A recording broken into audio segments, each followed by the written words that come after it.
किसी भी इंसान के अंदर झांककर उसकी सच्चाई देख पाना बहुत मुश्किल है, जिसकी वजह से कई बार कई मासूम अपनी जिंदगियां खो देते हैं। विश्वास इंसानियत का एक महत्वपूर्ण अंश है, जिसकी मजबूत नींव पर सदियों से समाज चलता आ रहा है।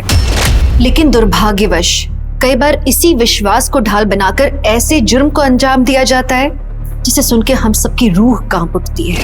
नमस्कार, मैं दिव्यांका त्रिपाठी दहिया आप सबका स्वागत करती हूँ क्राइम पेट्रोल सतर्क विमेन अगेंस्ट क्राइम की आज के एपिसोड में। कंट्रोल रूम, केयर नगर थाने के पास एक लाश बरामद हुई है। नजदीकी पुलिस जल्द से जल्द पहुंचे। केयर नगर थाने के पास एक लाश बरामद हुई है। नजदीकी पुलिस जल्द से जल्द पहुंचे।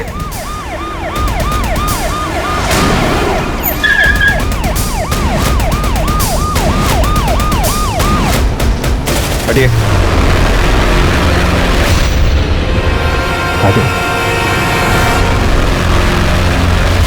आई 4 बज गए, मुझे लेट हो रहा है। अच्छा रुक बेटा, थोड़ा सा नाश्ता कर ले, दोपहर में भी तुमने कुछ नहीं खाया आई था। बहुत जरूरी क्लास है, कल भी तुमने खाने के चक्कर में मुझे लेट करा दिया था। मैं आके पक्का खा लूंगी। बेटा थोड़ा सा तो खा लेना, थोड़ा सा। तो बैग लेके कहाँ जा रही?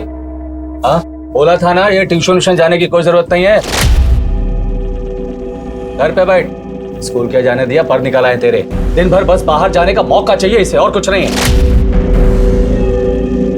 सुनिए ना, जाने दीजिए इसे, कल स्कूल में टेस्ट है। तो चुप कर, असल मुसीबत की जड़ तो तू ही है। एक लड़का तो दे नहीं पाई मुझे। छोड़ना, क्या तू भी रोज रोज इसी किचकिच में पड़ा रहता है? जी पढ़ना चाह रही है, पढ़ने दे। अरे जो करना है करे। इन दोनों माँ बेटी ने नाक में दम कर रखा है मेरा। नहीं होती तो अच्छा होता। अरे दादा,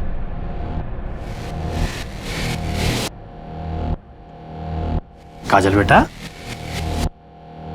तुझे ट्यूशन जाना है ना? जा।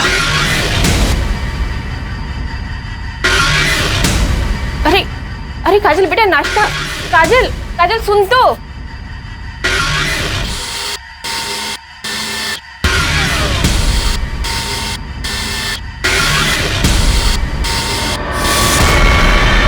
काजल बेटा, बेटा आराम से जाना। हाँ बाय। आई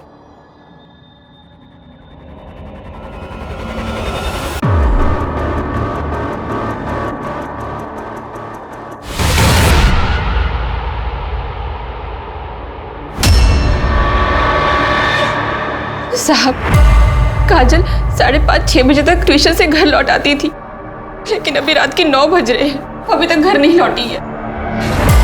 अपने आस पड़ोस में चेक किया? कहीं ऐसा तो नहीं अपने किसी दोस्त के घर में खेल कूद रही? साहब हमने सब जगह पर देख लिया, वो किसी दोस्त के यहाँ नहीं है। हम ट्यूशन टीचर के पास भी गए थे, सब किसी को कुछ भी नहीं पता।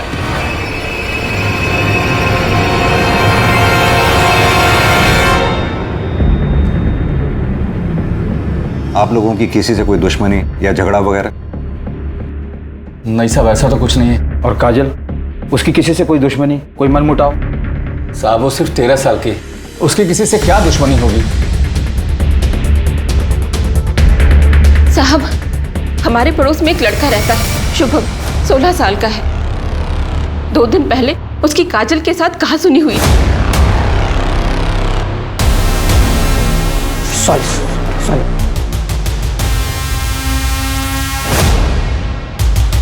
अरे ये क्या काजल, दिमाग खराब है तेरा? और तूने जो किया, मेरा पूरा होमवर्क खराब हो गया। देख, मैंने तुझे जानबूझकर नहीं भिगाया। अरे पत्थर में पैर पड़ा और इसलिए तेरे पे पानी आ गया। आई एम सॉरी शुभम, मेरा सारा होमवर्क खराब हो गया, इसलिए मुझे तुम पे गुस्सा आ गया। इतने महंगे कपड़े, जूते सब खराब कर दिए। बेवकूफ लड़की, तेरे पापा तो इतने महंगे कपड़े खरीद नहीं सकते ना, इसलिए तूने ये सब कुछ जानबूझकर किया है। और तुम तो 3 साल से एक ही क्लास में हो, इतने बड़े हो गए हो और अभी भी मेरी ही क्लास में हो। ओ शुभम, क्या बात कर रही है? तेरे मुंह पे बेइज्जती। क्या झगड़ा कर रही है? चल अंदर। ठीक है, हम शुभम से बात करते हैं। अगर आप लोगों को कुछ याद आए तो हमें बताइएगा। ठीक है साहब। सर, काजल की फोटो आसपास के थानों में भेज दी है और नाकाबंदी भी कर दी है। काजल की फोटो को सभी चेक पॉइंट्स पर भी भेज दिया है। सर, आपको ये किडनैपिंग का केस लगता है क्या? काजल का बाप रवि एक फैक्ट्री में मामूली वर्कर है, माँ हाउस वाइफ है। फिरौती की रकम कहाँ से दे पाएंगे? अगर मकसद फिरौती नहीं है तो इसका मतलब काजल को नुकसान पहुंचाने के इरादे से टारगेट किया गया है।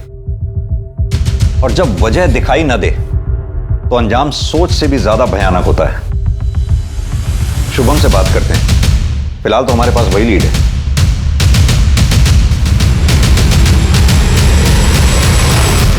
नहीं नहीं सर, हमारी लड़ाई हुई थी, मगर इसका मतलब ये थोड़ी ना है कि मैं उसको नुकसान पहुंचाऊंगा। काजल को आज ट्यूशन में देखा था?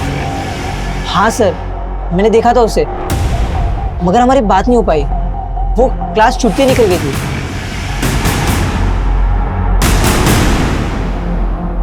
शुभम और ट्यूशन के बच्चों के बारे में पता करो, मामला संगीन है, खबरियों को भी इन्फॉर्म करो। ये केस प्रायोरिटी है, हमें जल्द से जल्द काजल को ढूंढ निकालना है। सर,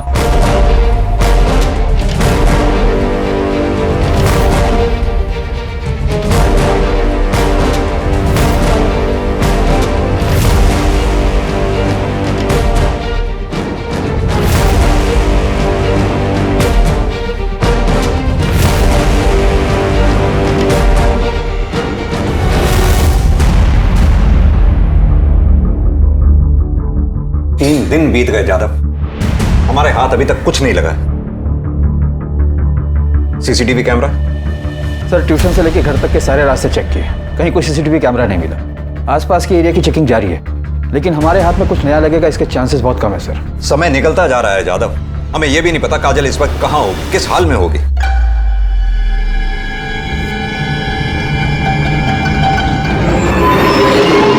कोई लीड नहीं है हमारे पास। साहब, एक लीड है, एकदम सॉलिड वाली है। 6 महीने पहले काजल की कॉलोनी में एक कांड हुआ था, जिसकी वजह काजल थी। कैसा कांड?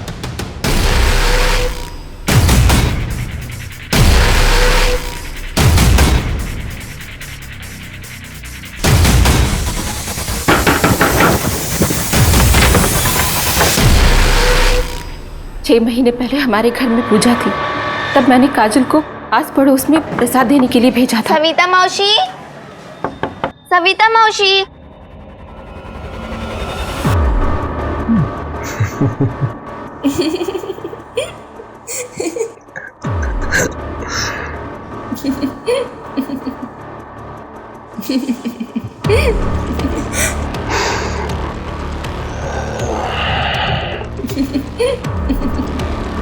तेरी कसम आई, मैं सच में ताक झाक नहीं कर रही थी। मुझे सच में नहीं पता था कि सविता मौसी वो, लेकिन आई तो ये बात धीरज काका को भी बताएगी। बिल्कुल बताएगी, दोस्त है मेरा धीरज।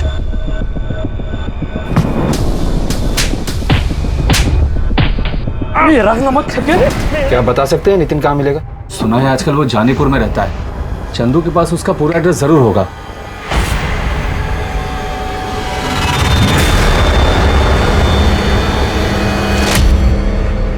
साहब, जिस दिन काजल गायब हुई थी, उस दिन मैंने नितिन को काजल के ट्यूशन के बाहर देखा था। कहीं उसी ने तो हमारी काजल को। काजल कहाँ है? मुझे नहीं पता साहब। 17 सितंबर की शाम 5:30 से 6:30 बजे के बीच में कहाँ था तू? मुझे याद नहीं आ रहा साहब, शायद काम पर था। काम? कौन सा काम? हम जानते पिछले 6 महीने से तू किसी काम पर नहीं है। वो मेरा मतलब है कि मैं काम ढूंढ रहा था। 6 महीने पहले तक तेरे पास सब कुछ था, पैसा, अच्छी नौकरी, लड़की। अचानक सब छू मंतर हो गया। घर बैठे बैठे काफी फ्रस्ट्रेट हुआ होगा ना? हाँ, उस बेवकूफ लड़की की वजह से, काजल, जिसने मेरी जिंदगी बर्बाद कर दी, और उसका चाचा वो चंदू कुछ ज्यादा ही उछल रहा था। और इसी बात का बदला लेने के लिए तूने प्लान बनाया, काजल को किडनैप कर लिया। मैंने ऐसा नहीं किया साहब, मैं पिछले 6 महीनों से उस कॉलोनी में गया ही नहीं। कॉलोनी में नहीं गया? 17 सितंबर की शाम काजल की मां मनीषा ने तुझे उसी कॉलोनी में देखा था। क्या करने गया था वहां? सच सच बता दे, वरना तेरा वो हाल करूंगा कि तू कुछ भी करने लायक नहीं रहेगा। अक्सर जाता हूँ, पर सिर्फ सविता को देखने के लिए। आई शपथ, मैंने कभी काजल के लिए बुरा नहीं सोचा। 13 साल की बच्ची, कातिल को जरा भी दया नहीं है इसे मारने। कितनी बुरी तरह से मारा है। लोग हम लोग बॉडी को पोस्टमार्टम के लिए भेजो जादव। मुझे इसकी रिपोर्ट जल्द से जल्द चाहिए। काजल की गर्दन पर रस्सी जैसी किसी चीज से गला घोटे जाने के निशान है। अपनी टीम से कहो आसपास का एरिया अच्छी तरह से सर्च करें। जी सर, टीम पूरी एरिया को अच्छी तरह से सर्च कर रही है। छोटे से छोटा क्लू भी पीछे नहीं छोड़ेंगे सर। ये किलर जो कोई भी है, इसे हर हाल में पकड़ना होगा। जी सर।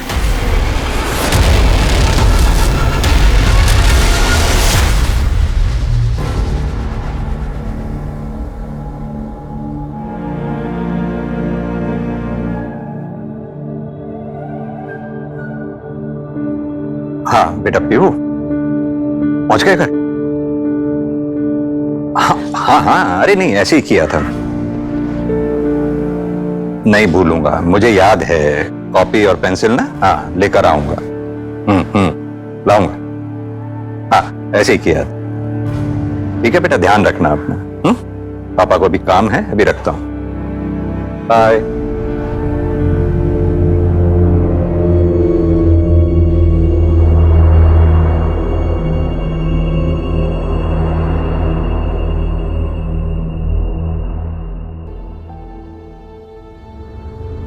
गौरी, अब हमारा अपना घर होगा। अब डाउन पेमेंट कितना होगा? 1.5 लाख। 1.5 लाख? हम थोड़े टाइम बाद घर ले लेंगे, तब तक हम थोड़े पैसे भी जमा कर लेंगे। तो हमसे 1.5 लाख रुपए हम कहाँ से लाएंगे? गौरी, जब हमारा अपना घर होगा और घर के बाहर गौरी निवास लिखा होगा ना, तो सब अच्छा हो जाएगा। जिंदगी का क्या भरोसा है, क्या पता कल तुम या मैं जिंदा रहे ना रहे, कुछ हो जाए तो सपना सपना ही रह जाएगा। बोल।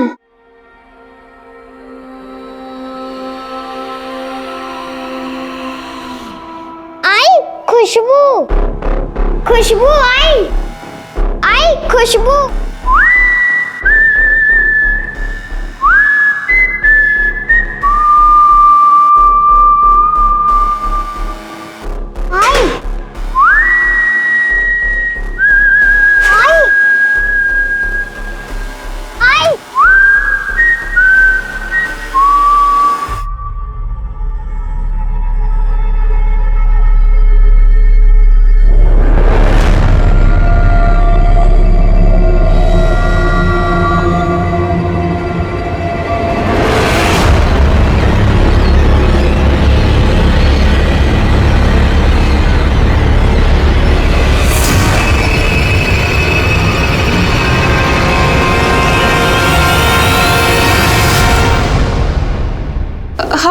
हम यहाँ क्यों आए हैं?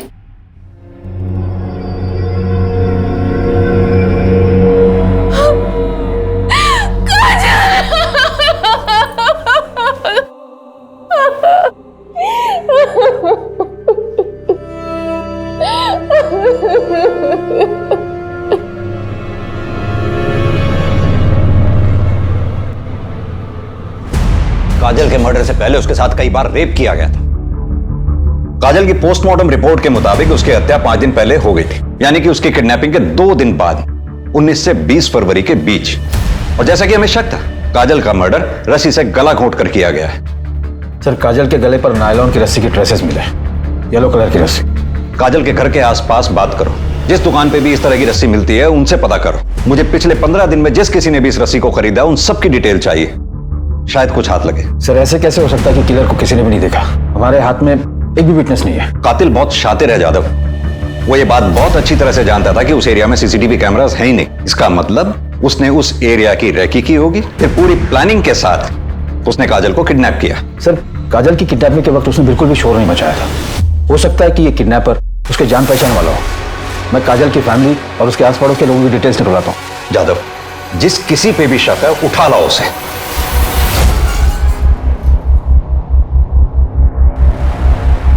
पुलिस हर उस इंसान के बारे में पता लगा रही थी जो किसी भी तरह से काजल से जुड़े हुए थे, लेकिन उनकी नजरों से दूर, सोच से परे एक और अपराध अपनी जड़ें बिछा रहा था।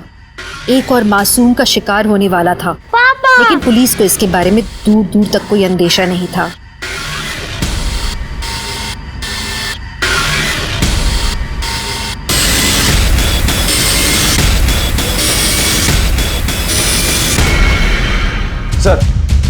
सर, काजल की कॉलोनी में एक पड़ोसी से पता चला कि काजल का बाप रवि बेटा चाहता था और मनीषा और काजल के साथ बुरा सलूक भी करता था। कभी कभार तो हाथ भी उठाते था। इतनी छोटी सी बच्ची के ऊपर हाथ उठाता था। और वो चंदू, काजल का चाचा, रवि का छोटा भाई, वो भी कुछ अजीब है।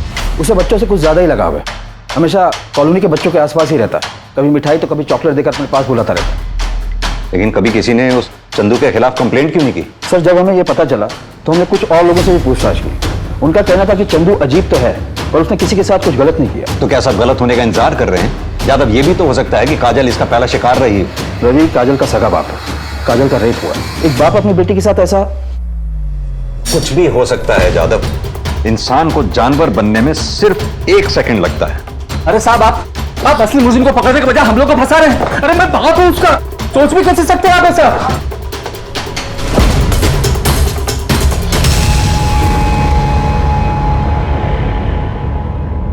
हाँ साहब, ये सच है। मेरे पति को बेटा चाहिए था। काजल स्कूल जाए इसके लिए वो मान गए थे, लेकिन काजल का ट्यूशन जाना उन्हें बिल्कुल पसंद नहीं था। उनका मानना था कि अगर काजल को इतनी आज़ादी देंगे तो वो बेलगाम हो जाएगी। लेकिन साहब, मैं जानती हूँ मेरी बच्ची ऐसी नहीं थी, वो तो सिर्फ पढ़ना चाहती थी। मनीषा जी, 17 सितंबर जिस दिन काजल गायब हुई, क्या उस दिन भी आपके घर में कुछ झगड़ा हुआ था? मेरा मतलब, आपके पति रवि ने काजल से कुछ कहा था? हाँ, मैं चिल्लाया था, बोला था ना ये ट्यूशन जाने की कोई जरूरत नहीं है। बस इसके बाद तंग आकर मैं घर से बाहर निकल आया था। कहाँ गए थे और कितने बजे लौटे? वो शाम 6 साढ़े 6 बजे के करीब घर लौट आए थे। यानी कि आपका मतलब है जिस समय काजल गायब हुई आपके पति घर पे नहीं थे। पर इससे ये कैसे साबित होता है कि मैंने ही अपनी बेटी को मार डाला? आपको लगता है कि मैं इतना गिरा हुआ हूं?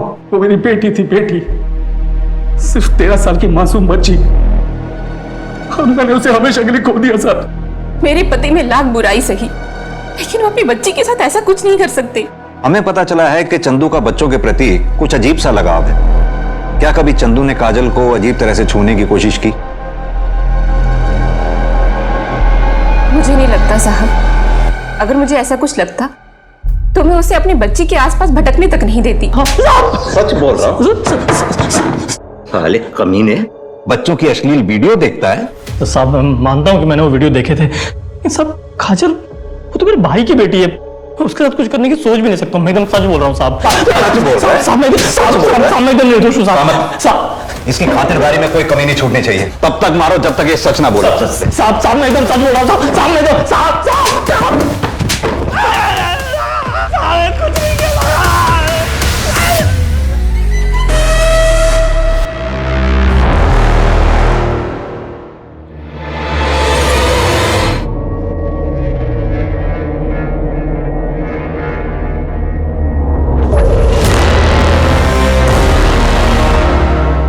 बाबा, आप आ गए? तुम्हारा बायोलॉजी का टेस्ट था ना, कैसा गया? ठीक था बाबा। तुम खाना लगा दो, मैं हाथ मुंह धोकर आता हूँ।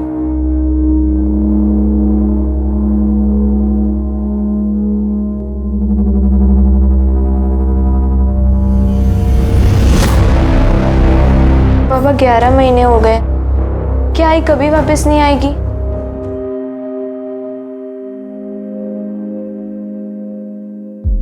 आएंगी बेटा, क्यों नहीं आएंगी? आज पूरन पोली बनाई थी, तेरे लिए ले आई। कृष्णा, जरा चाय बनाना। तृष्णा बेटा, रुक जाओ। मैंने वो धारणा और रितेन घर पर अकेले, कल परसों मिलते।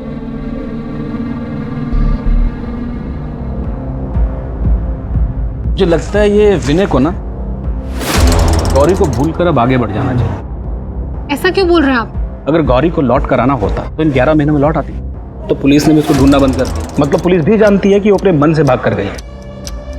तेरी इस गौरी ने मुझ पर भी डोरे डालने की कोशिश की थी। शुक्र मना कि मैं उसके काबू नहीं आया।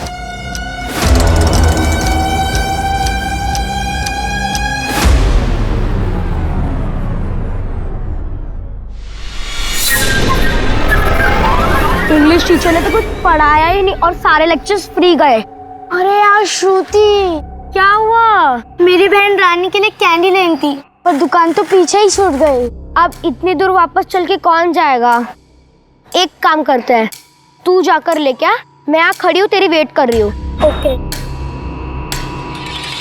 ये चंदू पिछले 15 दिन से हमारी हिरासत में है, लेकिन इसकी स्टेटमेंट में कोई चेंज नहीं आया। कन्फेशन मिलना मुश्किल है।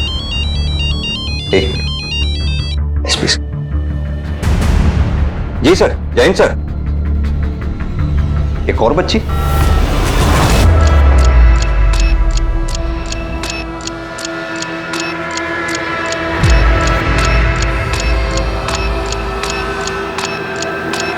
और चाहिए? मेरे पास बहुत सारा है। हाँ, ये मेरा फेवरेट है। पता है, मेरी गाड़ी में बहुत सारा रखा है, आ देता हूँ। एक और बच्ची किडनैप हुई, इसका नाम श्रुति है, टीलागंज एरिया से।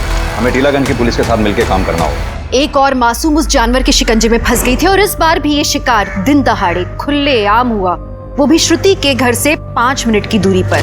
पिछली जीत उसके सर चढ़ने लगी थी, वो खुद को भगवान मानने लगा था, इतना शक्तिशाली जिसे कोई पकड़ नहीं सकता। पुलिस पहली बच्ची काजल को बचाने में नाकाम थी। गौरी के बारे में पुलिस को कुछ भी नहीं पता था और अब तीसरी बच्ची भी किडनैप हो गई थी। क्या था आखिर श्रुति के नसीब में आगे?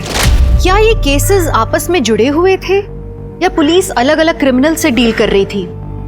क्या पुलिस गुमराह होकर सच में गलत राह पर चल पड़ी थी या इस केस का और भी भयानक रूप अब तक किसी के सामने नजर नहीं आया था?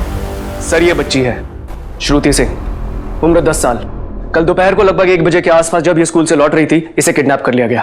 बेटा श्रुति कहाँ है? उसे स्कूल से आने में लेट होगा क्या? आंटी, मैं श्रुति से बात नहीं करूंगी। उसने बोला था वो मेरे लिए वेट करेगी और वो चली गई। चली गई? कहाँ चली गई? वो कोई अंकल थे। कौन अंकल? पता नहीं। मैं जब कैंडी लेकर मुड़ी तो मैंने देखा वो उनके साथ जा रही थी। मैं उसे बहुत आवाज दी, फिर भी वो नहीं रुकी। सर, मैंने मीना से पूछताछ करी लेकिन हमें कुछ खास पता नहीं चला। उस आदमी का कोई ट्रेस मिला? नहीं सर, ये आदमी बहुत ज्यादा शातिर है।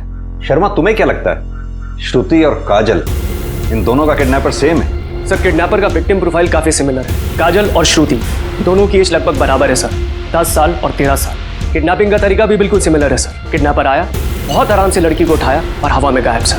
किसी ने कुछ नहीं देखा, किसी के पास कोई एविडेंस नहीं है, कोई सीसीटीवी फुटेज नहीं है और बाद में इन दोनों की फैमिलीज को कोई रैंसम की कॉल भी नहीं आई। सिमिलरिटीज तो है पर हमें इतनी जल्दी कंक्लूजन पर नहीं आना चाहिए। कहीं हम एक ही आदमी को ढूंढते रहे और किलर विक्टिम का कोई अपना ही है। एक काम करते हैं, केस को इन्वेस्टिगेट करते हैं, देखते हैं क्या निकलता है। Right sir.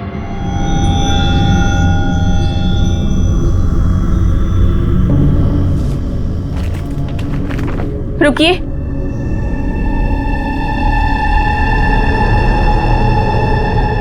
आपके लिए मैंने पुलिस से झूठ बोला। जिस दिन काजल का कत्ल हुआ आप घर नहीं आए थे। कहीं पुलिस जो कह रही है वो सच? क्या बोला तूने? वो तो पुलिस वाले हैं, उनका काम है शक करना, पर तू ऐसा कैसे सोच सकती है? दोबारा ऐसी बकवास की ना तो जान से मार दूंगा। एक तरफ काजल की मौत की खबर से मनीषा और रवि के बीच की दरार और बढ़ रही थी और दूसरी तरफ पुलिस के पास एक और दिल दहलाने वाला केस आया। शहर से दूर डेड बॉडीज मिली, एक नहीं बल्कि 2। किलर का लगता है, फॉरेंसिक के लिए भेजो इसे। सर। हाँ सनी। श्रुति के कॉलोनी में काफी पूछताछ की, एक इन्फॉर्मेशन हाथ लगी है। क्या इन्फॉर्मेशन? श्रुति के पड़ोस में एक कपल रहता है, मंजू और किशन पाटिल नाम का। इनके अपने कोई बच्चे नहीं हैं और श्रुति का इनके घर काफी आना जाना था, यहाँ तक कि वो अपने घर से ज्यादा इन्हीं के घर पे रहती थी। देख श्रुति, तेरे लिए भजी लाई। अच्छा है ना? बहुत अच्छा है। तुम्हें श्रुति को हमेशा के लिए अपने पास रखना। हो सकता है इन दोनों ने श्रुति को गायब किया है ताकि उसे अपने पास रख सके। इन दोनों के बायोडाटा निकलवा और पुलिस स्टेशन बुलवा। सर। सर, उस औरत का नाम गौरी शिंदे था और वो बच्चा उसका बेटा था रुजुल शिंदे। कुछ 11 महीने पहले गौरी के पति विनय ने उन दोनों की मिसिंग कंप्लेंट भी लिखवाई थी। 11 महीने? जी सर।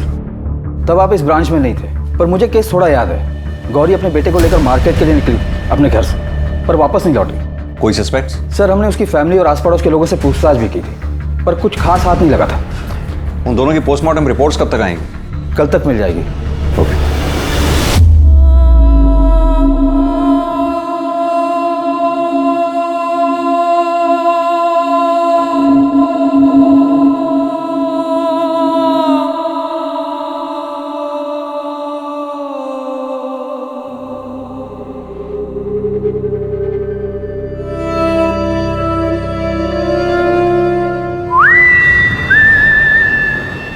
सर, मंजू और किशन पाटिल के घर पे ताला लगा हुआ है। पड़ोसी ने बताया कि वो लोग यहाँ से 9 अक्टूबर की रात को ही चले गए थे। बोला कि कुछ फैमिली इमरजेंसी है। 9 अक्टूबर मतलब श्रुति के गायब होने से ठीक एक दिन पहले। परफेक्ट सेटअप है। क्या पता ये फैमिली इमरजेंसी सिर्फ एक बहाना था, असल में वो लोग कहीं कहीं आसपास रुके थे और मौका पाते ही श्रुति को लेकर भाग निकले। हो सकता है सर, क्योंकि किसी को नहीं पता कि कहाँ गए हैं और उनका फ़ोन भी बंद आ रहा है। इन दोनों के मोबाइल नंबर ट्रैकिंग पे डालो और जैसे फ़ोन स्विच ऑन हो मुझे बताना। सर अब मैंने बहुत सोचा,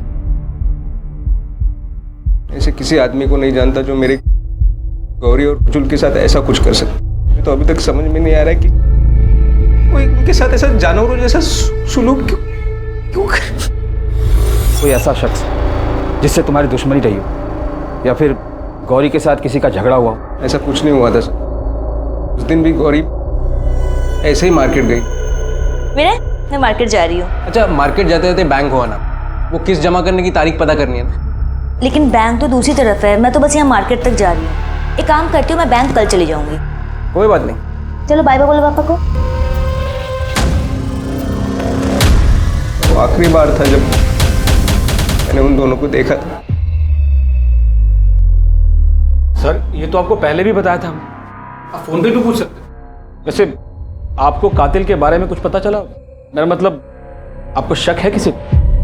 हमें जैसे कुछ पता चलेगा विनय, हम आपको बता देंगे।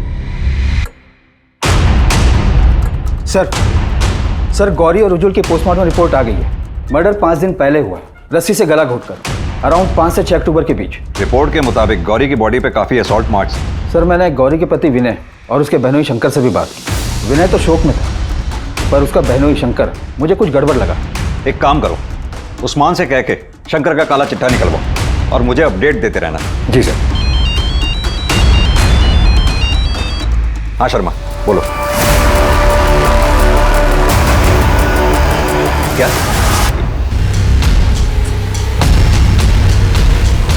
सर आइए। शर्मा, सिचुएशन बहुत डेंजरस होती जा रही। कातिल के मुंह खून लग चुका है। अगर श्रुति और काजल का हत्यारा एक ही है तो आई एम श्योर वो अपना अगला शिकार बहुत जल्द करेगा।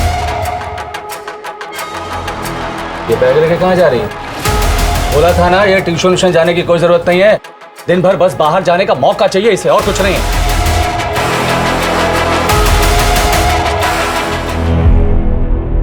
साहब, अभी आपने मेरे को इधर क्यों बुलाया? मुझे पता चला कि तू गौरी को बहुत ज्यादा ही पसंद करता था। उसके दोस्त ने बताया कि उसकी शादी से पहले तू उस पर डोरे भी डालता था, लेकिन उसकी मौत की खबर सुनकर ज्यादा दुखी नहीं हुआ तू। उसकी ना बर्दाश्त नहीं कर पाया, इसलिए उसे जान से मार डाला, है ना? अरे साहब, कुछ भी बोल रहे हैं आप। ठीक है, गौरी मुझे पसंद थी, सुंदर थी, मेरा दिल आ गया था उस पर साहब मैंने कभी उसके साथ कोई जबरदस्ती नहीं की। इसलिए क्योंकि तू उसकी बहन का पति है? नहीं साहब, इसलिए क्योंकि मुझे कभी गौरी के साथ जबरदस्ती करने की जरूरत ही नहीं पड़ी। साहब, अभी वो इस दुनिया में नहीं है, पर आपको एक बात बोलूं, वो जितनी भोली दिखती थी ना, उतनी थी नहीं। मुझे भी देर हो रही है, मैं भी चलती हूँ। अरे कहाँ हो? अच्छा ठीक है, चली जाना। मैंने तेरी मनपसंद पूरन पोली बनाई है, मैं अभी डब्बे में पैक करके तुझे देती हूँ। ताई, अरे रुक ना 2 मिनट, 2 मिनट। चिकन भी ले गया।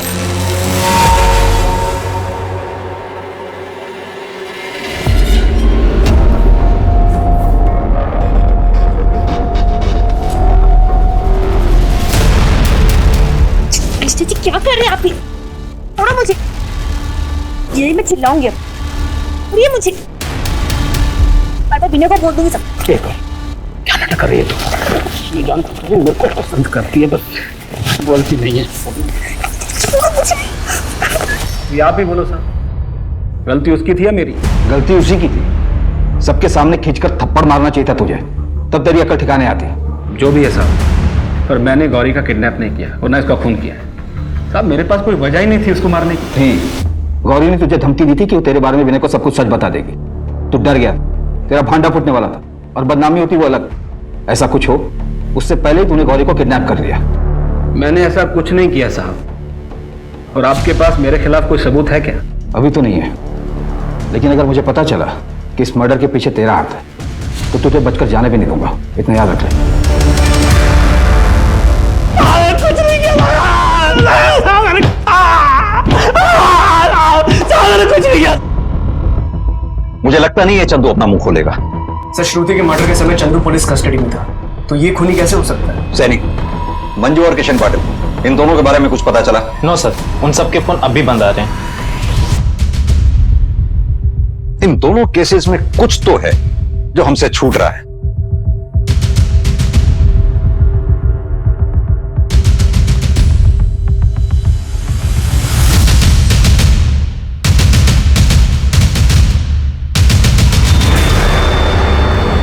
यादव, दोनों क्राइम स्पॉट्स जहां से हमें श्रुति और काजल की डेड बॉडीज मिली हैं, उसके आसपास का एरिया दोबारा से सर्च करा। लेकिन सर, सर्च क्या करना है? पान मसाला के रैपर्स।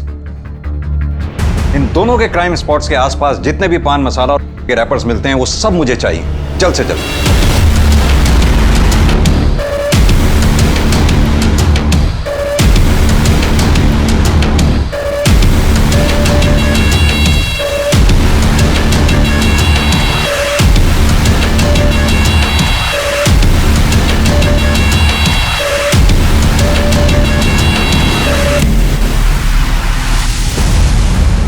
मेरा हंच सही है, शायद इसी ब्रांड का रैपर मैंने रुजुल की पॉकेट से बरामद किया था, और यही सेम रैपर्स मैंने वहां देखे थे जहां से श्रुति और काजल इन दोनों की बॉडीज हमें मिली थी। और अब उन लेंस में भी हमें यही रैपर मिले जहां से श्रुति और काजल को किडनैप किया गया था। लेकिन सर, ये तो बहुत ही कॉमन ब्रांड है। मुझे नहीं लगता कि ये तीनों केसेस आपस में कनेक्टेड है। नहीं जादव, मुझे स्ट्रांगली लग रहा है, क्योंकि रुजुल और गौरी को जहां से किडनैप किया गया था वहीं पीछे एक दरगाह है।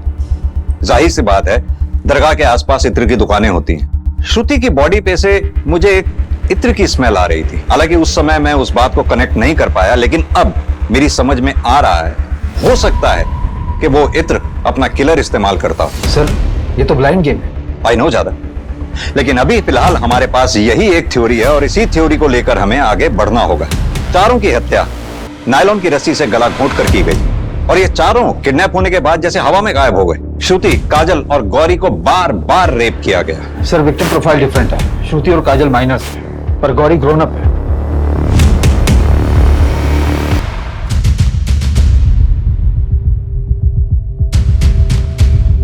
पता नहीं क्यों मुझे ऐसा लग रहा है कि ये सारे केसेस आपस में कनेक्टेड हैं। अभी के लिए मान लेते हैं इन सारे केसेस में एक ही हत्यारा है, सीरियल किलर। उसका प्रोफाइल तैयार करते हैं। मेल 35 से 42 साल के बीच। करेक्ट, क्योंकि गौरी की उम्र 32 साल की थी। उसे कंट्रोल करने के लिए एक स्ट्रांग आदमी चाहिए। शर्मा, तुम उस इत्र के पीछे लगो जो मैंने श्रुति की बॉडी पे स्मेल किया था। वो एक खास तरह का मिक्सचर था, ऊद और मस्क का। इत्र शॉप्स में जाके उसके बारे में पता करो। पर सर, शहर में तो बहुत सारी इत्र की दुकानें। जानता हूं, जहां से रुजुल और गौरी गायब हुए थे वहां से शुरू करो।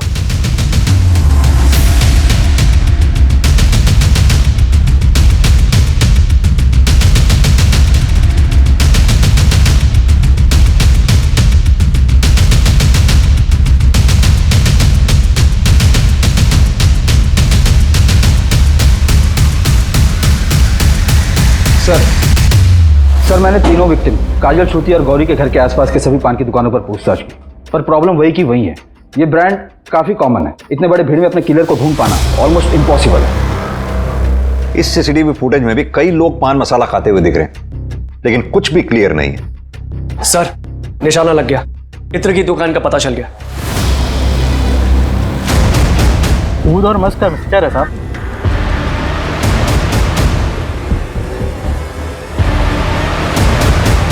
एग्जैक्टली वही खुशबू है। हमें उन सभी लोगों के नाम और नंबर चाहिए जो ये वाला इत्र इस्तेमाल करते हैं। ठीक है साहब।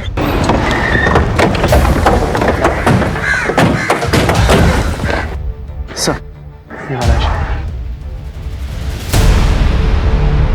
अभिनव वर्मा जी, बताइए। आप एलएनसी बैंक की टीलागंज वाली ब्रांच में काम करते हैं? जी, मैं वहाँ पे ब्रांच मैनेजर। केएन नगर के पास एक दरगाह है जहाँ एक इत्र की दुकान है। क्या अक्सर आप वहाँ से इत्र खरीदा करते हैं? हाँ सर, वो तो बहुत पुरानी दुकान है, मैं हमेशा वहीं से खरीदता हूँ। इस घर में आप अकेले रहते हैं? नहीं, मैं मेरी माँ के साथ रहता हूँ। एक्चुअली उनकी तबीयत खराब है, इसलिए वो मेरी बहन के पास रहने गई हैं। मिस्टर वर्मा, क्या आप बता सकते हैं कि 17 सितंबर की शाम आप 5:30 से 6:30 बजे के दौरान कहाँ थे? बैंक में ही रहा होऊंगा सर। नॉर्मली सुबह 9 बजे से लेकर रात के 8 बजे तक मैं बैंक में ही होता हूँ। आप चाहे तो लॉगबुक चेक कर सकते हैं। और 10 अक्टूबर की दोपहर 1 बजे से 2 बजे के बीच में आप कहाँ रहे होंगे? प्रॉब्लम क्या हो गई? आप लोग इतने सवाल क्यों पूछ रहे हैं मुझसे? दरअसल एक मर्डर के केस की इन्वेस्टिगेशन कर रहे हैं। और आपको लगता है कि मैंने मर्डर किया है? एक्चुअली हमें एक लीड मिली थी जिसको फॉलो करते हुए हम यहाँ तक पहुँचे। एनीवेज, कोऑपरेट करने के लिए बहुत बहुत शुक्रिया। ऋषभ सर 17 लोगों से पूछताछ कर चुके हैं, लेकिन अभी तक किसी से कुछ पता नहीं चला। अब तो मुझे भी लग रहा है कि जादव सही बोल रहा है सर। इन तीनों केसेस का ना आपस में कोई कनेक्शन नहीं। सर मुझे लग रहा है हम गलत दिशा में जा रहे हैं। अंधेरी गली में निशाना साधा था, वो शायद गलत था। हमें फिर से ग्राउंड जीरो पे आके इस केस की शुरुआत करनी होगी।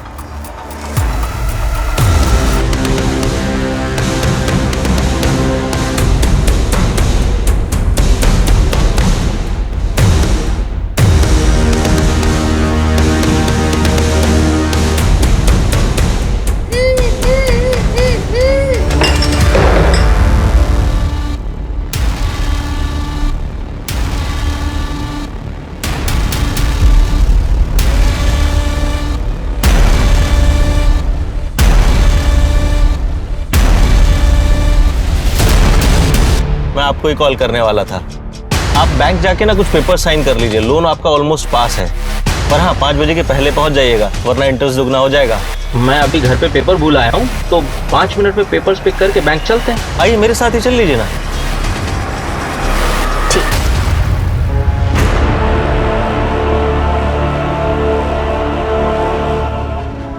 जैसे मैंने हासिल किया, गौरी को मैंने सब कुछ दिया सर। और बदले में मैं क्या चाहता था? जब चाहूँ, जहाँ चाहूँ उसके साथ खेल सकूँ। उसका छटपटाना, दूर भागना, ये सब मुझे और आकर्षित करने लगा था उसकी तरफ। तो फिर तूने गौरी को मारा क्यों? इनफैक्ट गौरी से पहले काजल को क्यों मारा? क्योंकि वो मेरे सर का दर्द बन चुकी थी सर। तूने गौरी को इतने टाइम तक जिंदा रखा, उसके बेटे का इतना ख्याल रखा, वो भी 11 महीने तक। फिर ऐसा क्या बदल गया जो तूने उन दोनों को मार डाला? क्योंकि सर मैं थक गया था। रुजुल का रोज रोज का रोना धोने से छुटकारा पाना चाहता था, और मेरे अंदर कुछ बंधा हुआ सा था जो मुझे उन्हें मारने से रोक रहा था। जब मैंने पहली बार काजल को मारा तो वो टूट गया। आप लोग क्या लेंगे, चाय? Excuse me. और उसकी वो पायल, पता नहीं क्या हुआ मुझे कि मैं उसके बाद उसे भूल ही नहीं पाया। कुछ अलग सा ही नशा था, ऐसा चढ़ा कि उतरने का नाम ही नहीं ले रहा था। सोते जागते, उठते बैठते, खाते पीते, हर समय मुझे वही दिखाई देती थी। मैं उसे हर हाल में हासिल करना चाहता था। काजल, श्रुति, प्रिया 10 से 12 साल की थी, बच्चियां ही क्यों? क्या है ना सर, इंसान रोज दाल चावल खा के चेंज तो चाहता ही है ना। मुझे अब बिरयानी खानी थी। बिरयानी खानी थी? बिरयानी खाएगा? बिरयानी खाएगा? दरअसल तू इंसान है ही नहीं, जानवर से भी बदतर है तू।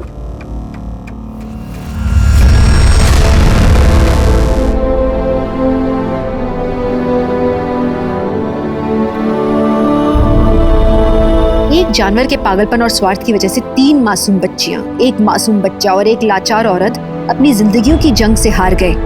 इन सभी के सामने इनकी आगे की पूरी जिंदगी पड़ी थी। किसी विक्टिम के पति और बच्चे थे, किसी के माँ बाप थे, एक परिवार था जिन्हें वो पीछे छोड़ गए।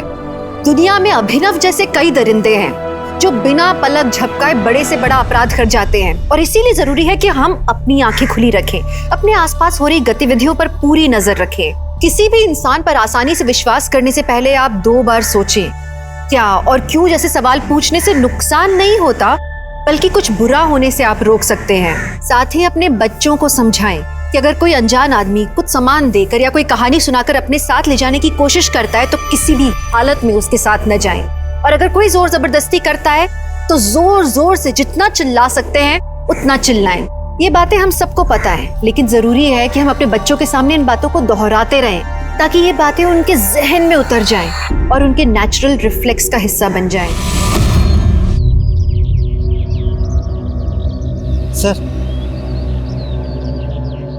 सर, इस लॉकडाउन में प्रदूषण ही नहीं, क्राइम भी कम हो रहा है। एकदम ठीक बोला गुप्ता।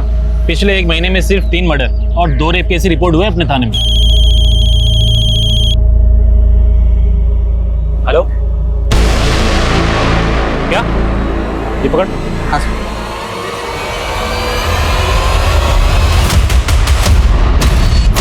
2020 एक ऐसा साल जिसने दुनिया भर में लोगों की आदतें, सोच और पूरी की पूरी जिंदगी को बदल के रख दिया। कोरोना के पहले की और बाद की जिंदगी में तालमेल बैठाने की कोशिश कर रहे हैं हम सब। एक तरफ हमारा देश लॉकडाउन से निकलकर अनलॉक की तरफ बढ़ रहा था, वहीं एक ऐसी घटना हुई जिसने इंसानियत को शर्मसार ही नहीं किया बल्कि हमारे समाज के सामूहिक चरित्र पर सवालिया निशान लगा दिए। हाल ही में एक वीडियो इंटरनेट पे काफी वायरल हुआ था, शायद आप लोगों ने भी देखा होगा। बीच बाजार में एक लड़की को गोलियों से छलनी कर दिया गया। लोग तमाशबीन बने रहे, कोई बचाने नहीं आया। ये अपराधी इस तरह की हिम्मत, ये दुस्साहस कहां से लेकर आते हैं? और ज्यादा डरावनी बात यह है कि जुर्म के ऐसे वारदात अब हमें चौंकाते भी नहीं, जैसे कि अब हम आदी हो चुके हैं इनके। ये केस सिर्फ एक हिंसक अपराध को नहीं दर्शाता, बल्कि ये हमारे अंदर पनप रही असंवेदनशीलता को भी उजागर करता है। ये केस 2020 के भारत की एक डरावनी तस्वीर दिखाता है। जंग दो देशों के बीच में नहीं है, जंग औरत और जुर्म के बीच में चल रही है। कौन थी वो लड़की जिसके साथ ये सब हुआ? क्यों की गई थी उसे खामोश करने की कोशिश?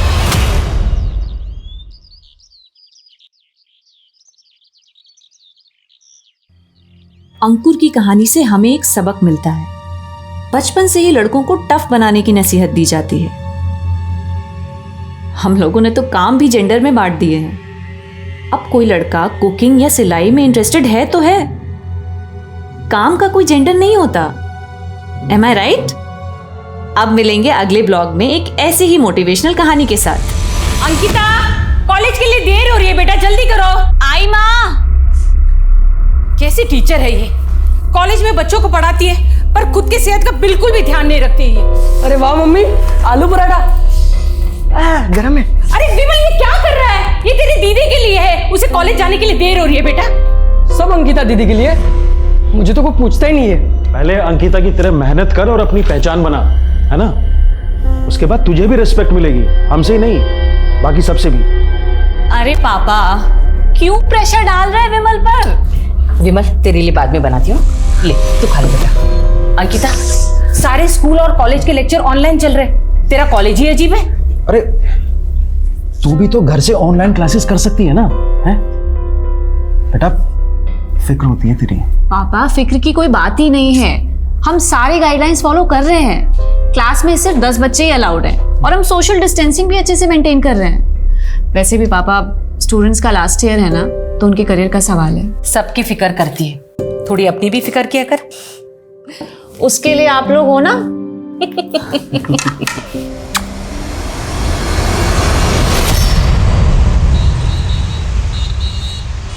पीछे का अच्छा सुनना, कल का अभी याद है कितना मैं देख मैजिक दिखाता हूँ इससे। साइलेंस प्लीज, सब लोग पढ़ाई पे ध्यान दो। मैं कैसे पढ़ाऊंगी आप सबको इस तरह से? Please everyone. देखो मैडम को गुस्सा आ गया। गुस्सा नहीं, अभी तरस आ रहा है, वो भी तुम्हारे फ्यूचर पे। अब पढ़ाई पे ध्यान दो।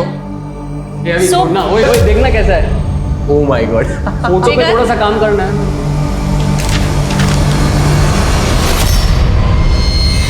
ये क्या है?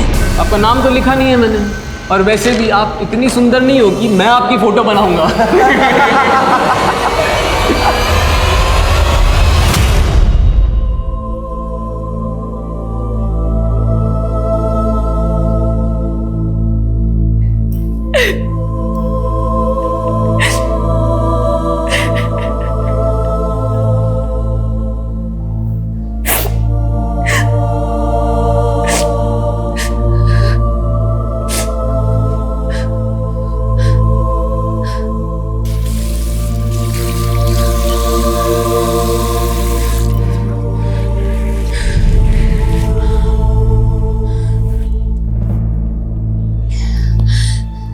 अंकिता, बस तुम ऐसे हिम्मत नहीं हार सकती।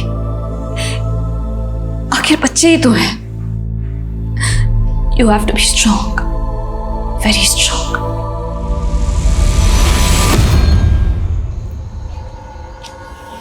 भैया भैया भैया, आप मेरे को मोती नगर तक छोड़ दोगे क्या, आगे तक? अरे भाई, तुम गलत रास्ते पे हो, मोती नगर उधर है। अरे भाई, गलत रास्ते पर तो तुम आ गए हो।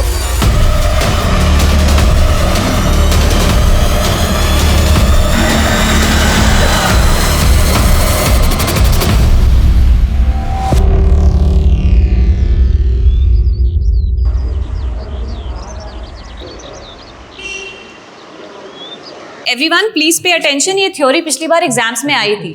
सो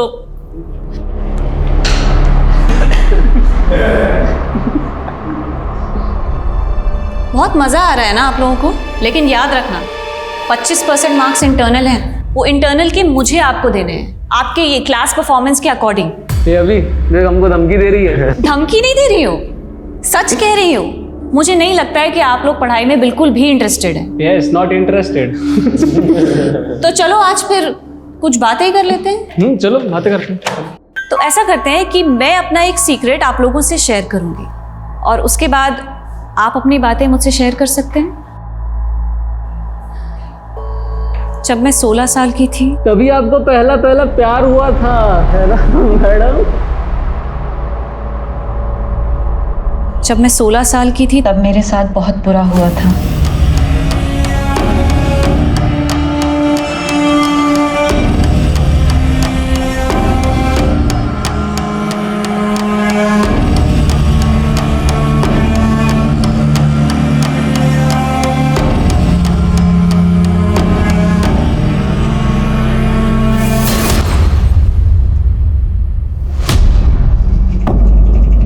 अंकिता, अंकिता मेरी बात तो सुनो, listen to me please. Ankita, कितनी बार सुनूं मैं तुम्हारी बात? जवाब भी तो दे चुकी हूँ, तुम समझ क्यों नहीं रहे हो? अंकिता मैं अपने भाई जैसा नहीं हूँ। वो तुम्हें देखने आया, पापा ने दहेज मांगा, गलत किया, लेकिन तुमने उनका जिस तरह से जवाब दिया, तुम्हारी उसी बहादुरी की वजह से मुझे तुमसे प्यार हो गया। लेकिन मैं तुमसे प्यार नहीं करती हूँ नवीन, तुम समझ क्यों नहीं रहे हो? और मैं तुमसे शादी नहीं करना चाहती हूँ। प्लीज मेरा पीछा मत करो, प्लीज।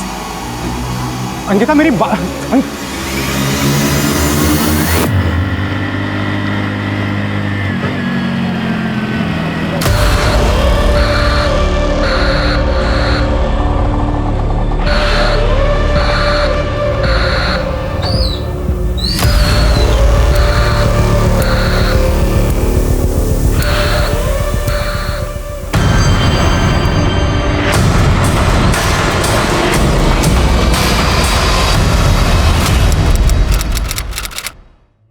हाँ हाँ मैं अभी आ रही हूँ। हाँ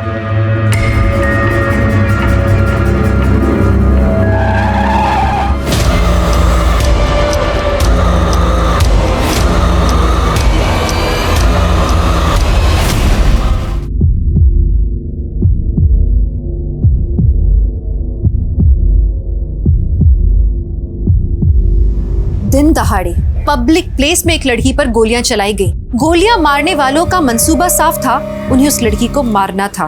एक के बाद एक उस पे गोलियां दागी गई। गोलियों की आवाज, लड़की की चीख, खून का वो मंजर कई लोगों ने देखा और वो बस देखते ही रहे और लड़की वहां सड़क पर पड़ी पड़ी तड़पती रही। किसी ने कुछ नहीं किया। अरे क्या हुआ, ये जिंदा भी है या नहीं? अरे क्या हो गया इसे? कोई मारकर चला गया।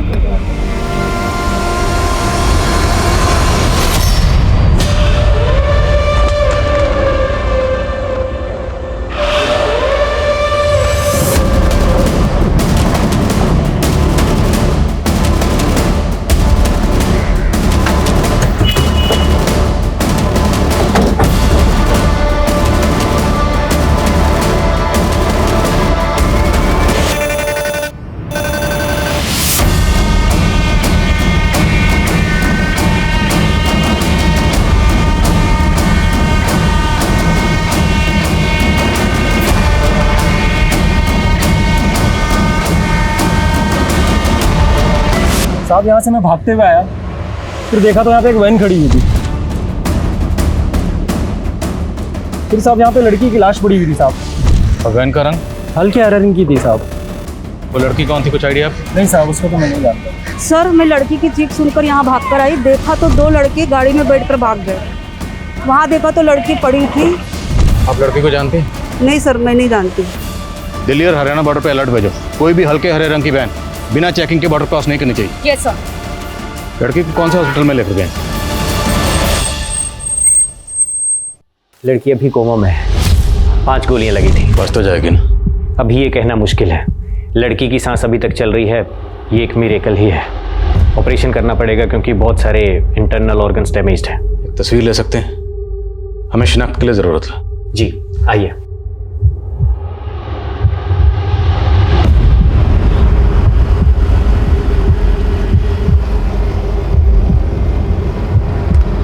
जितनी जल्दी हो सके। सर ये देखिए, इस लड़की का वीडियो सब जगह वायरल हो रहा है।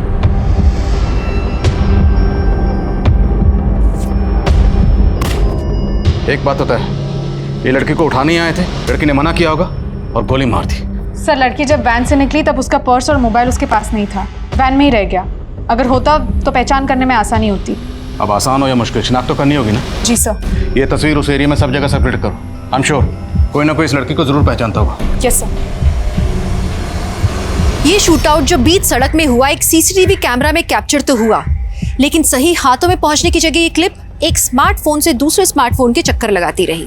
शूटआउट में मची अफरा तफरी ने क्राइम सीन को कॉन्टामिनेट कर दिया था। अगर टाइम से पुलिस को वो सीसीटीवी फुटेज मिला होता तो शायद वो टाइम पर गुनहगारों को पकड़ पाते। पुलिस से भारी चूक हुई थी, लेकिन जिन्होंने ये वीडियो रिकॉर्ड किया और उसे वायरल किया उनकी भी कोई नैतिक जिम्मेदारी होनी चाहिए थी ना। शायद उन्हें तय करना चाहिए था कि ये वीडियो पहले उनके दोस्त के पास पहुंचना चाहिए या पहले पुलिस के पास पहुंचना चाहिए। यहाँ पे जो घटना हुई इसी सीसीटीवी फुटेज की है ना? नहीं मैम। झूठ बोलता है, वो वीडियो इसी सीसीटीवी फुटेज का है। एविडेंस है ये। पुलिस को देने के बजाय तूने उसे फॉरवर्ड कर दिया, एविडेंस को वायरल कर दिया है तूने। मैंने तो सिर्फ अपने दोस्त को शेयर किया था, मुझे नहीं पता ये आग की तरह कैसे फैल गया। ये वही लड़की है जिसको गोली मारी गई थी। अब इसका चेहरा देख और सच सच बता, जानता है इसे? हाँ मैडम, इन्हें रोज NRS कॉलेज की ओर जाते देखता हूँ। उस कॉलेज में स्टूडेंट है या टीचर ये नहीं पता। 190 रुपये बहन जी।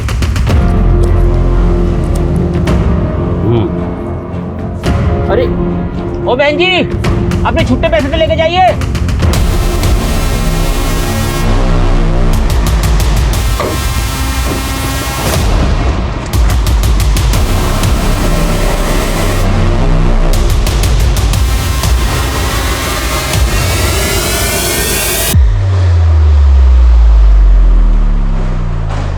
ये तो अंकिता है, असिस्टेंट प्रोफेसर है साइकोलॉजी डिपार्टमेंट में। वो ठीक तो है ना? सर हालत बहुत नाजुक है। We need to get in touch with her parents. आपके पास उसके पेरेंट्स का एड्रेस और कॉन्टैक्ट नंबर होगा, प्लीज दीजिए। क्या अंकिता अस्पताल में है? आप जल्दी हॉस्पिटल आ जाइए। जी मैं बस अभी आता हूँ। पहले आप ये बताइए कौन से अस्पताल में है वो? कैसा लग रहा हो? एकदम हीरो जैसा। मैं तो ऐसा ही। पंकज, क्या चल रहा है ये सब? मैं तो बस ऐसे ही। एक मिनट, और तू क्या मेरे बॉयफ्रेंड पे डोरे डाल रही है? अगली बार अगर तू उसके आसपास भी दिखी ना तो तेरे इस बालों में ना मैं चिंगम चिपका दूंगी। अरे हम तो बस टाइम पास कर रहे थे। शांत रह, तू निकल यहाँ से, हट।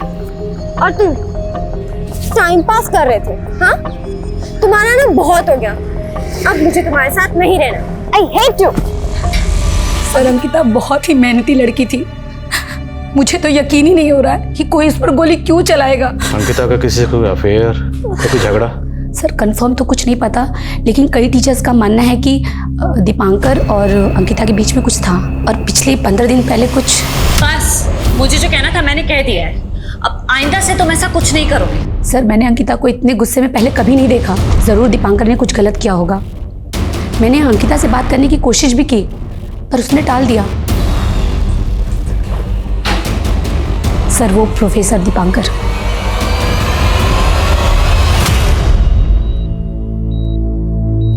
सर अंकिता एक अच्छी प्रोफेसर है। शुरुआत में स्टूडेंट उसे काफ़ी तंग करते थे, लेकिन उसने उन्हें बहुत प्यार से समझाया। लेकिन मैं प्यार की नहीं, तकरार की बात कर रहा हूँ। वो तकरार जो आपके और अंकिता के बीच में था। ऐसी कोई भी तकरार नहीं थी, बस एक छोटी सी मिसअंडरस्टैंडिंग थी। क्या मिसअंडरस्टैंडिंग? मैं अंकिता को लेकर काफ़ी कंसर्न था। कुछ बदतमीज स्टूडेंट्स थे जो अभी भी बाज नहीं आ रहे थे। वो अंकिता को टीज करते थे। एक दिन मैंने उन्हें बहुत डांटा, स्ट्रिक्ट वार्निंग भी दी, लेकिन अंकिता उल्टा मुझ पर गुस्सा हो गई। मैंने मांगी थी क्या तुम्हारी हेल्प? नहीं ना, और मैंने कहा था ना कि मैं हैंडल कर लूंगी। लेकिन अंकिता, वो लड़के अपनी बाउंड्री क्रॉस कर रहे थे। अगर उन्हें रोकता नहीं ना तो उनकी हिम्मत और बढ़ जाती। दीपांकर, मैं कोई छोटी बच्ची नहीं हूँ। इनफैक्ट 16 साल की उम्र से अपने सारे प्रॉब्लम्स खुद सॉल्व कर रही हूँ मैं, और मुझे नहीं चाहिए तुम्हारी कोई भी हेल्प, प्लीज। लेकिन अंकिता, बस जितना मुझे कहना था मैंने कह दिया है, अब आइंदा से तुम ऐसा कुछ नहीं करो। बस सर, इसी बात को लेकर थोड़ी नाराजगी थी, बाकी हम दोनों के बीच में ऐसा कुछ भी नहीं है सर। अच्छा, स्टूडेंट्स को अंकिता से क्या प्रॉब्लम थी? सर शुरुआत में जब अंकिता यहाँ आई थी तो स्टूडेंट उसे सीरियसली नहीं लेते थे, उसे बहुत तंग करते थे। लेकिन अंकिता ने बहुत प्यार से सारी सिचुएशन को टैकल किया। जो उसे चिढ़ाते थे बाद में वही स्टूडेंट उसके फैन बन गए थे सर। तो 5 फैक्टर थ्योरी में किसी को कोई डाउट है क्या? No ma'am. एक्रोनिम याद रखना, ocean, ocean, O for openness, C for consciousness, okay? Yes. किसी को कोई doubt? No ma'am. Sir Ankita सबकी फेवरेट बन गई थी। इस प्रोफेसर की बातों पर मुझे बिल्कुल यकीन नहीं है। डिटेल्स निकलाओ इसकी। Okay sir. सर अंकिता से काफी प्रोफेसर्स जलते होंगे। एक तो 10-15 साल छोटी लड़की और स्टूडेंट्स के बीच में ज्यादा पॉपुलर और सैलरी भी उनके जितना कमा रही थी। सो दैट डजंट मीन कि कोई इसको गोली मार दे। सबकी डिटेल्स निकलाओ, पियान, लाइब्रेरी, क्लर्क, सबसे बात करो। Okay sir. सर अंकिता जिन लोगों के लेक्चर्स ले रही थी उन सब से भी बात कर रहे हैं, उन सबकी डिटेल्स निकलवाइए। और अंकिता के साथ जो दूसरी लड़की थी उसके बारे में जल्द से जल्द पता करो, वो इस केस की अहम कड़ी साबित हो सकती है। Okay sir. Sorry, please please Ankita.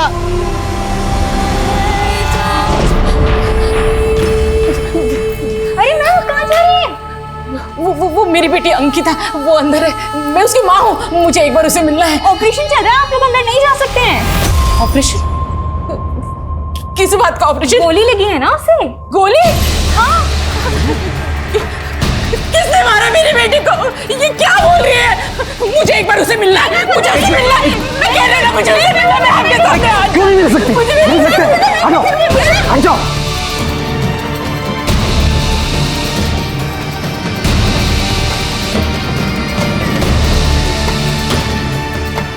Gayatri, Gayatri, Gayatri, Gayatri.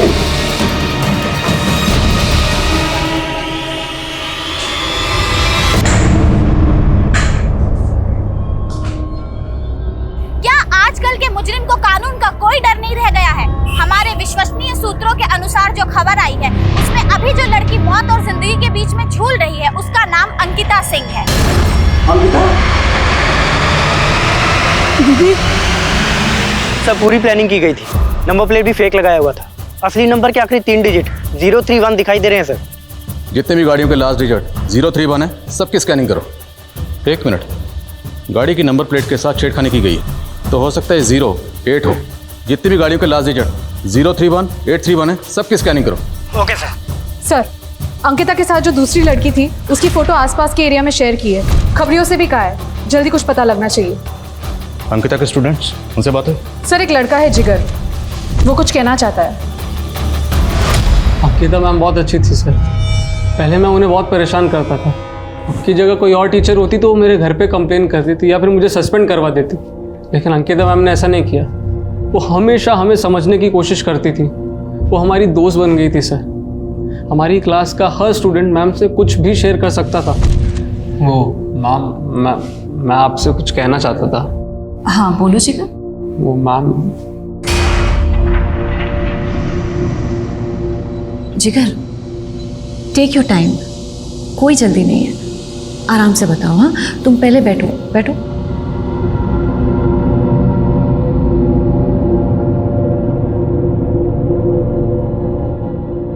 Ma'am जब मैं 7th स्टैंडर्ड में था ना, तो मुझे ना बोर्डिंग स्कूल भेजा गया था। वहाँ एक दिन ना मेरे जो सीनियर स्टूडेंट्स थे वो रात को मेरे कमरे में आ गए और फिर मेरे कपड़े फाड़ दिए। और जिगर तुम बहुत ब्रेव हो जिगर, बहुत ब्रेव हो। एक बात मानोगे मेरी, ये बात अपनी फैमिली से शेयर करो। अगर अपनी फैमिली से छुपाओगे ना तो अंदर ही अंदर घुटते रहोगे। You have to release yourself from the trauma. और मैं अकेला नहीं हूँ सर, आप मैम का ब्लॉग पढ़ेंगे तो आपको कई सारे स्टूडेंट्स की ऐसी स्टोरीज मिलेगी। मैम हमारे नाम बदलकर हमारी स्टोरीज अपने ब्लॉग पर शेयर करती थी ताकि दूसरे स्टूडेंट्स उसे पढ़ के मोटिवेट हो सकें और अपने अंदर के फियर से फाइट कर सकें। कौन सा ब्लॉग?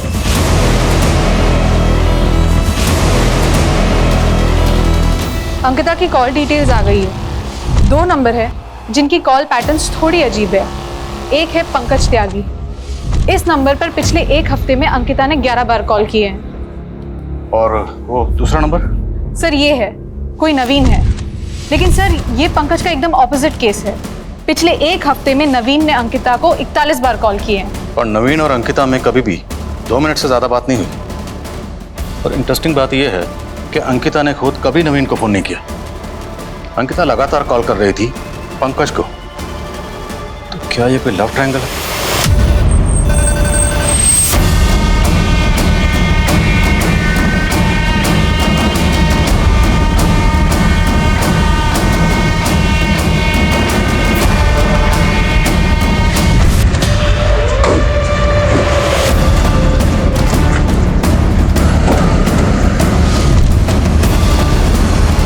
अंकिता ने अपने ब्लॉग पर 5 स्टोरी शेयर की। पहली स्टोरी एक ऐसे लड़के की है जैसे मोलेस्ट किया गया।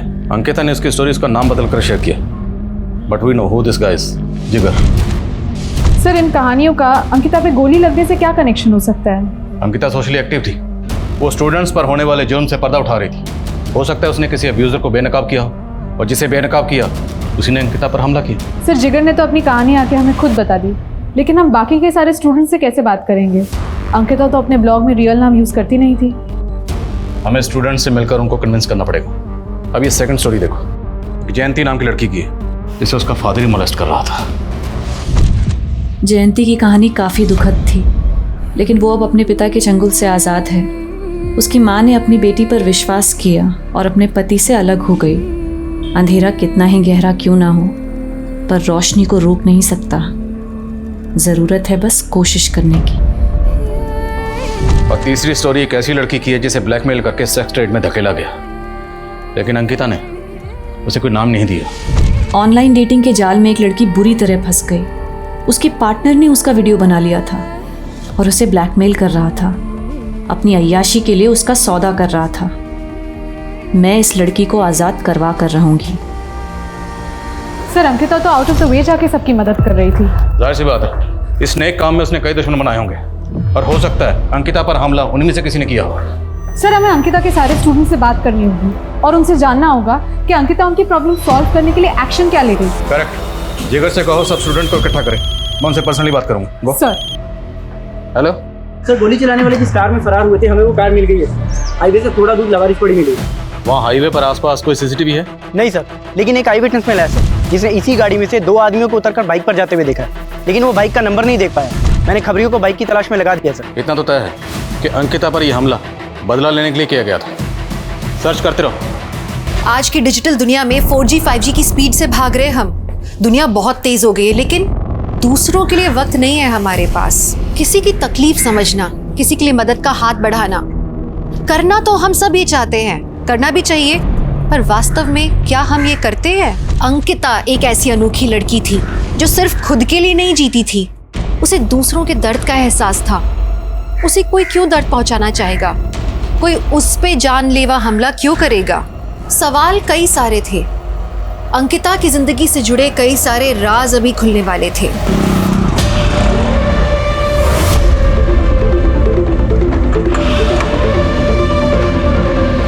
एक और पुलिस तहकीकात में जुटी थी, वहीं दूसरी तरफ डॉक्टर्स अंकिता की जान बचाने में लगे थे। जितनी जिंदगियों को अंकिता ने छुआ था, वो सब उसके लिए दुआएं मांग रहे थे। हमें पता चला कि आप में से कुछ स्टूडेंट्स ने अंकिता मिस से अपनी स्टोरी शेयर की थी। हमें शक है कहीं उन पर यह हमला इसी वजह से तो नहीं हुआ। तो स्टूडेंट्स कौन कौन है? डोंट वरी, आपका नाम डिस्क्लोज नहीं किया जाएगा और ना ही आपकी आइडेंटिटी रिवील की जाएगी। बोलिए। रिमेंबर, अंकिता मिस ने कभी आपकी मदद की थी। आज उनके गुनहगारों को पकड़ने के लिए हमें आपकी मदद की जरूरत है।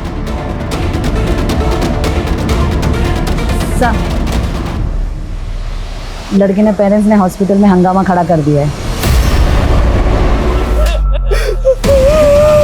तेरी वजह से। Excuse me ma'am. हाँ मैम, मेरा नाम मीतू है। मेरे फादर को उनके किए की सज़ा दिलवाई थी अंकिता मैम ने। मैम, कहीं मेरे फादर ने तो अंकिता मैम पर हमला नहीं करवाया? आई एम नॉट श्योर, पर जिसने भी करवाया है उसको उसके किए की सज़ा ज़रूर मिलनी चाहिए। आपको अपने बेटे पर शक क्यों? क्योंकि इसी की बेवकूफ़ी की सजा भुगत रही है हमारी अंकिता। आई एम सॉरी पापा, आई एम सॉरी। विमल, अंकिता पर हमला किसने किया था तुम जानते हो? जी, हम कॉलेज के दोस्त मिलकर ये सब करते थे। पैसों के लिए छोटी मोटी रॉबरी और बाइक लूटते थे। जब ये बात अंकिता दीदी को पता चली तो उन्होंने पुलिस में कंप्लेन कर दी। हम सब माइनर थे इसलिए जुवेनाइल होम भेजे गए। मैंने अंकिता दीदी से वादा किया था मैं ये काम दोबारा कभी नहीं करूँगा, मगर मोनू वो दीदी पर गुस्सा था और जुवेनाइल होम से भाग गया, कभी पकड़ा नहीं गया सर। तो ये हमला मोनू ने किया? हाँ सर, उसी ने किया होगा। कहाँ मिलेगा मोनू? पता नहीं सर, मोबाइल भी बंद करके बैठा है। लेकिन हमारा एक और दोस्त है गोलू, वो जानता होगा कि वो कहाँ पर है। गोलू का एड्रेस है? हाँ सर। एड्रेस है, बोलो। सर, अंकिता ने जिन जिन लोगों की मदद की थी सबने आकर अपनी डिटेल्स दे दी है, सिवाय वो बेनाम लड़की। वो अब तक सामने नहीं आई है जिसे अंकिता सेक्स ट्रेड से बचाना चाहती थी। तो फिर वो लड़की कौन हो सकती है?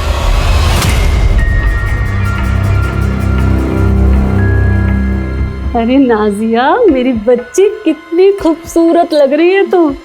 अरे बहुत ही खुशकिस्मत है जो इतने बड़े और पैसे वाले घर में तेरा रिश्ता हुआ है। तू तो बस अपने शौहर और उसके घर वालों को खुश रखना। अरे सुनो। हाँ सब, इस लड़की को तुमने ऑटो से छोड़ा था? हाँ सब, इस लड़की को तो मैंने छोड़ा था वहाँ। लेके चलो मुझे वहाँ, चलो।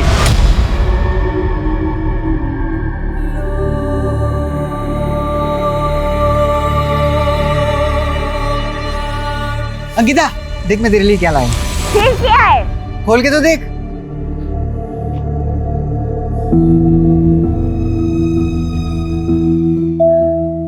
गुलाब। देखो Ankita, I love you. Please please, sorry, please माफ कर दो ना। बस बस बस बस, ठीक है, तुमको माफ किया।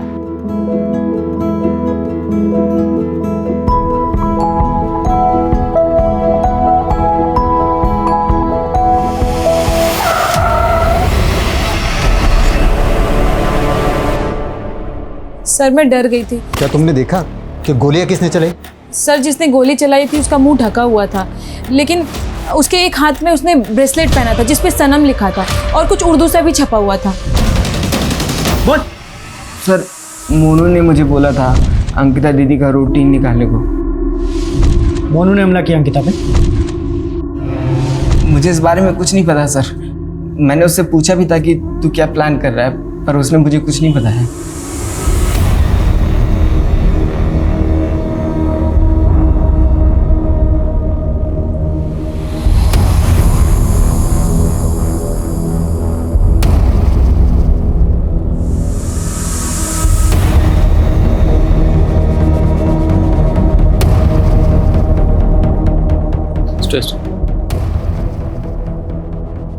क्या बात है मीतू, क्या कुछ ऐसा है जो तुम हमें बताना चाहती हो?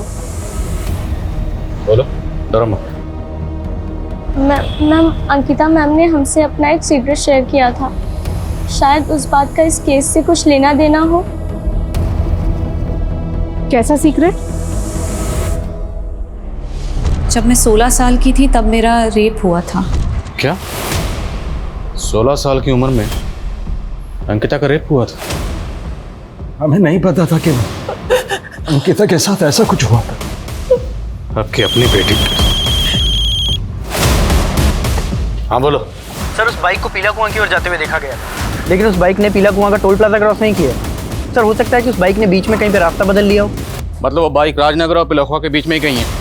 2-3 पेट्रोलिंग टीम बनाओ और ढूंढो उन्हें। याद रहे, वो किसी भी सूरत में बच के नहीं निकलने चाहिए। वो बाइक और बाइकर्स मुझे चाहिए हर हाल में। Okay sir.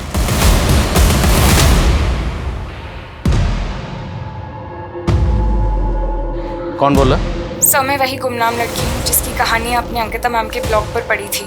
Govind Nagar police station में अंकिता मैम ने रिपोर्ट दर्ज करवाई थी मेरे लिए। आपको वहाँ से सारी डिटेल मिल जाएगी।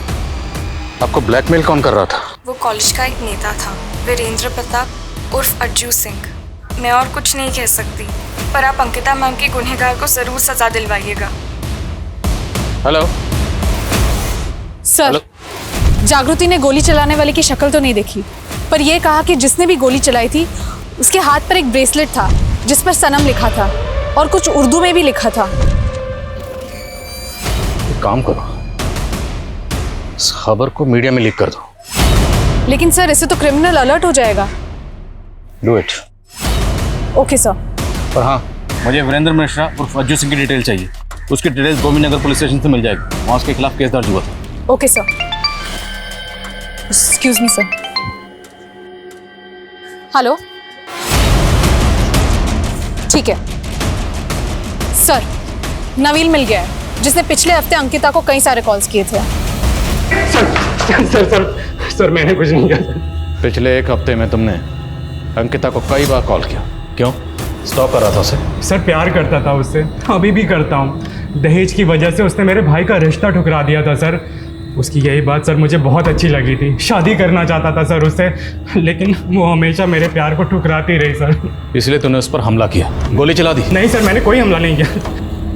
पंकज कौन है?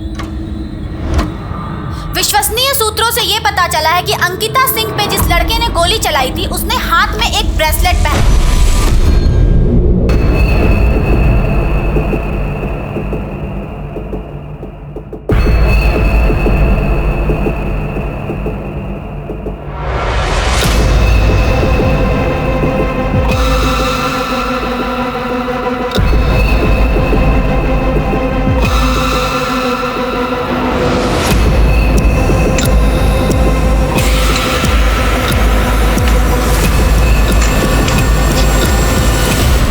पिछले हफ्ते में अंकिता ने आपको कई बार कॉल किया। अंकिता और आपके बीच में क्या रिश्ता? सर प्यार करते थे हम लोग एक दूसरे को, तब हम सिर्फ 16 साल के थे, लेकिन जी जान से चाहते थे एक दूसरे को। सर हमारे प्यार को किसी की नज़र लग गई।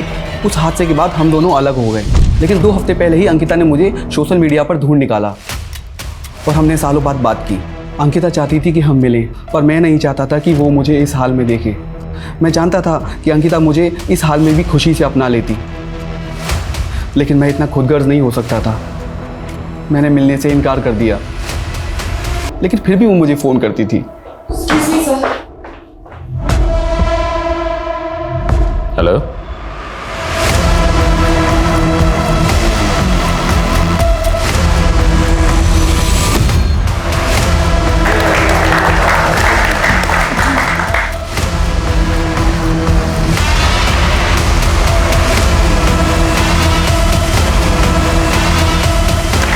मुबारक हो बेटा, मुबारक हो, और आप सब लोगों को मुबारक हो। मंगनी के इस पाक मौके पर तुम लोगों का क्या काम?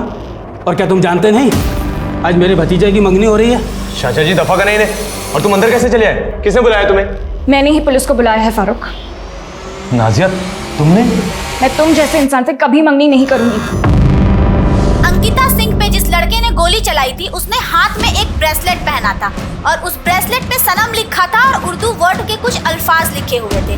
अगर आप में से किसी ने भी ऐसे व्यक्ति को देखा हो जिसने ऐसा कोई ब्रेसलेट पहना हो तो कृपया जो नीचे दिए गए नंबर है उस पर कांटेक्ट करें।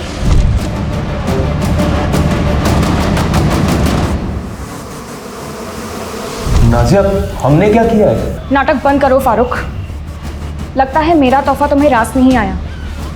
पोल खोदी तुम्हारी इसी तोहफे में। ये वही ब्रेसलेट है जो मैंने इसे दी थी तोहफे में, और इस पे उर्दू में इसका नाम लिखवाया था, फारूक। और किसी की जान लेने की कोशिश करने के बाद यहाँ मुझसे मंगनी करने आए हो। कितने घटिया इंसान हो तुम।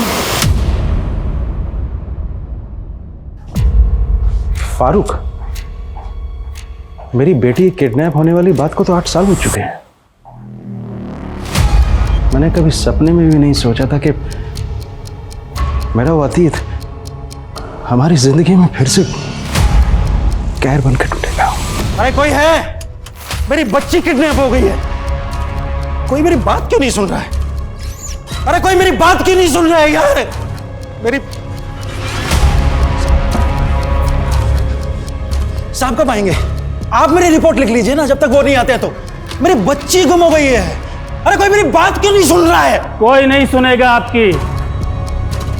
अगर आपने हमारी नहीं सुनी तो। क्या बोल रहे हैं आप?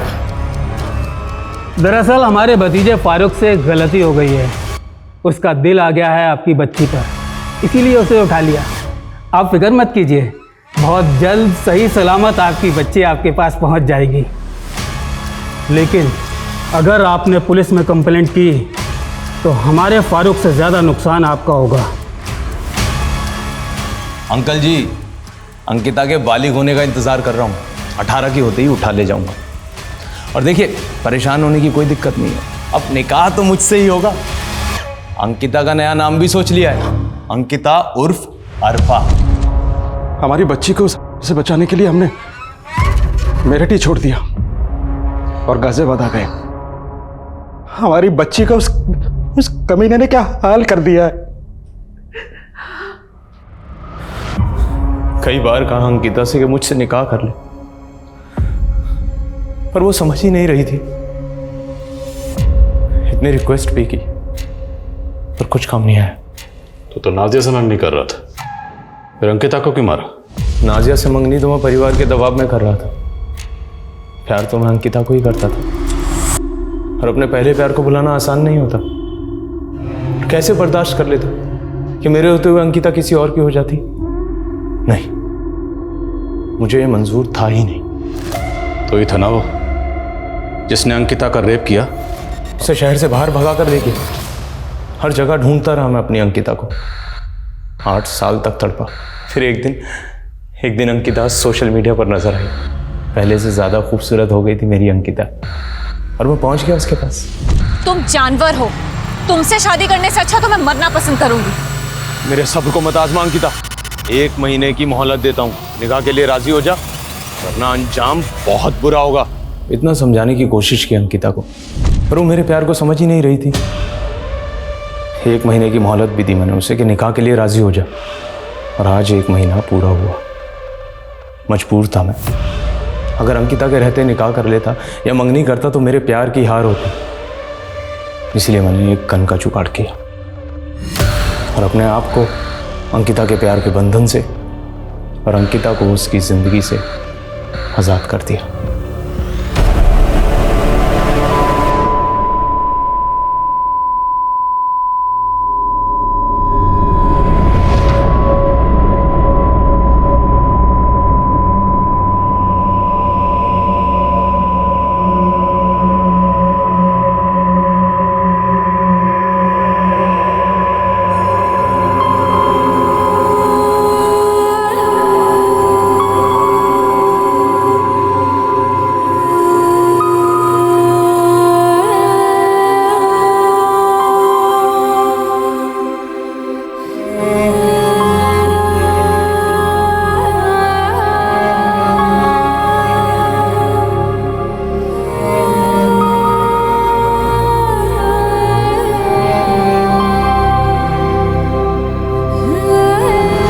अगर मेरी नहीं हो सकती तो मैं उसे किसी और की भी नहीं होने दूंगा।